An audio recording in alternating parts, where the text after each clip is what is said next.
तो आइए बात करते हैं द लाटे फैक्टर के बारे में। ज्यादातर लोग सोचते हैं कि अमीर बनने का सीक्रेट है जल्द से जल्द पैसे कमाने के मल्टीपल तरीके ढूंढना। लोग अक्सर कहते हैं कि अगर मैं ज्यादा पैसा कमा सकता तो अमीर होता। आपने कितनी बार ये बात लोगों को कहते सुनी है? लेकिन उस आदमी से पूछ लीजिए जिसे पिछले साल ही इंक्रीमेंट मिली है, उससे पूछो कि क्या वो ज्यादा पैसे सेव कर पाया है। आपको जवाब शायद ना मिलेगा। क्यों? क्योंकि सच्चाई ये है कि जितना हम कमाते हैं उतने ही हमारे खर्चे भी बढ़ जाते हैं। लेकिन ऐसा नहीं होना चाहिए। चाहे अभी आपकी कमाई कितनी भी हो तो भी आप ऑटोमेटिक मिलेनियर बन सकते हो।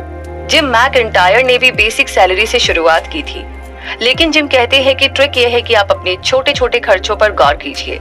हम अक्सर गैर जरूरी चीजों पर रोज खर्चा करते हैं। हर एम्प्लॉय सेम लाइफ जीता है। वो काम पर जाता है, पैसे कमाता है, खर्चा करता है, फिर काम पर जाता है, पैसे कमाता है, फिर खर्चा करता है। ज्यादातर एम्प्लॉयज हफ्ते में 50 घंटे काम करते हैं, फिर भी उनकी सेविंग 0 ही होती है। लेकिन अब हमें इस साइकिल को तोड़ना ही होगा ताकि हम खुद को फ्यूचर की गरीबी से बचा सके। जैसे एग्जाम्पल के लिए डेविड का एक दोस्त था गैरी, जिसे अपनी कंपनी में प्रमोशन मिलती गई और उसकी सैलरी $50,000 से बढ़कर $5 लाख तक पहुंच गई। लेकिन गैरी की इनकम बढ़ने के साथ साथ उसके खर्चे भी बढ़े। अब वो पहले से महंगे कपड़े पहनता था और उसने बढ़िया गाड़ी भी खरीद ली थी। उसे महंगे रेस्टोरेंट में खाने का शौक था और वो अपने वेकेशंस पर भी खूब सारा खर्चा करता था। असल में गैरी के पास सेविंग के नाम पर कुछ नहीं बचता था। इतनी अच्छी सैलरी के बावजूद उसे फाइनेंशियल स्ट्रेस रहता था, जबकि जब उसकी सैलरी कम थी तब वो ज्यादा खुश था। लेकिन ऐसा क्यों हुआ? वो इसलिए क्योंकि गैरी को अपनी हाईफाई लाइफस्टाइल मेंटेन करने के लिए खूब सारा पैसा खर्च करना पड़ता था। उसे अपनी कंट्री क्लब मेंबरशिप की फीस पे करनी पड़ती थी। उसके बच्चे प्राइवेट स्कूल में पढ़ते थे, जिसके लिए उसे ज्यादा फीस देनी पड़ती थी। साथ ही उसने बच्चों के लिए नैनी भी रखी हुई थी। उसने एक बड़ा घर ले रखा था, जिसे खरीदने के लिए उसने लोन लिया था। गैरी को अब सिंपल लाइफस्टाइल की आदत नहीं रही थी, इसीलिए अब वो एक मुकाबले में फंस चुका था। ऊपर से उसके पास सेविंग के नाम पर कुछ भी नहीं था। अब चलिए डिस्कस कर लेते हैं कि डेविड ने लाटे फैक्टर कैसे क्रिएट किया। एक बार उनके पास इन्वेस्टमेंट कोर्स में एक स्टूडेंट आई। उस लड़की का नाम था किम। उसने क्लास में हाथ उठाकर सवाल पूछा था, डेविड आपके आइडिया थ्योरी में तो अच्छे हैं पर इन्हें प्रैक्टिकल लाइफ में अप्लाई नहीं किया जा सकता। क्या मतलब है? तुम ये कैसे बोल सकती हो? डेविड ने पूछा। मैं एक एम्प्लॉय हूँ और हर महीने की सैलरी पर गुजारा करती हूँ, बल्कि मेरे खर्चे बड़ी मुश्किल से पूरे हो पाते हैं। तो भला मैं रोज के $5 कैसे सेव कर सकती हूँ? ये तो पॉसिबल ही नहीं है। क्लास में हर कोई किम की बात से सहमत था, तो डेविड ने समझाने के लिए सबको एक डेमो दिया। उन्होंने एक चौक उठाया और ब्लैक बोर्ड के पास गए।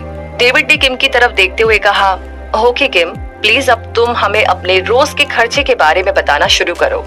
किम ने कहा कि रोज ऑफिस जाते हुए वो एक डबल नॉन फैट लाटे खरीदती है, क्योंकि इसके बिना उसका दिन शुरू नहीं होता। लाटे उसे $3.50 की पड़ती है। किम कॉफी के साथ एक नॉन फैट मफिन भी खरीदती है, जो $1.50 का पड़ता है। यानी रोज का टोटल खर्चा हुआ $5। फिर 10 बजे जब किम और उसकी कलीग का ब्रेक होता है तो दोनों जूस स्टॉल पर जाते हैं। किम अपना फेवरेट जूस लेती है, जिसका प्राइस है $3.95। साथ ही वो जूस बूस्ट के लिए भी बोलती है। जिंको बिलोबा की डोज जो जूस वाला उसके जूस में ऐड कर देता है, ये उसे पड़ता है 50 सेंट्स का। फिर किम एक पावर बार भी लेती है, जो पड़ता है $1.75 का। किम बताती जा रही थी और डेविड सब कुछ ब्लैक बोर्ड पर लिखते जा रहे थे। तो किम रोज का टोटल $11.20 खर्च करती थी, और वो भी लंच टाइम से पहले। यही था उसका लाटे फैक्टर। अगर किम अपने छोटे छोटे खर्चों पर लगाम रखती तो वो आसानी से पैसा बचा सकती थी और उसे अपने रिटायरमेंट के लिए इन्वेस्ट कर सकती थी। जैसे $5 रोज के हिसाब से साल के $1,800 हुए। एवरेज तौर पर स्टॉक मार्केट साल का 10% रिटर्न देता है। यानी कि अगर ये पैसा बचाए तो 65 की होने पर उसके अकाउंट में करीब $1.2 मिलियन पैसा सेव होगा। और अगर उसकी कंपनी उसके कंट्रीब्यूशन के बराबर 50% भी देती है तो किम साल में $3,000 तक सेविंग कर सकती है। अगर हर साल किम ऑटोमेटिक कंट्रीब्यूशन करे और इसकी कंपाउंडिंग साल में 10% मिले तो किम की 65 की होने पर उसके अकाउंट में $17,42,467 होंगे। किम समझ चुकी थी कि उसकी लाटे की हैबिट उसे करीब $20 लाख की पड़ रही है। कंपाउंडिंग का कॉन्सेप्ट बड़ा पावरफुल है। आइंस्टाइन ने कहा था कि कंपाउंडिंग दुनिया का 8वां अजूबा है।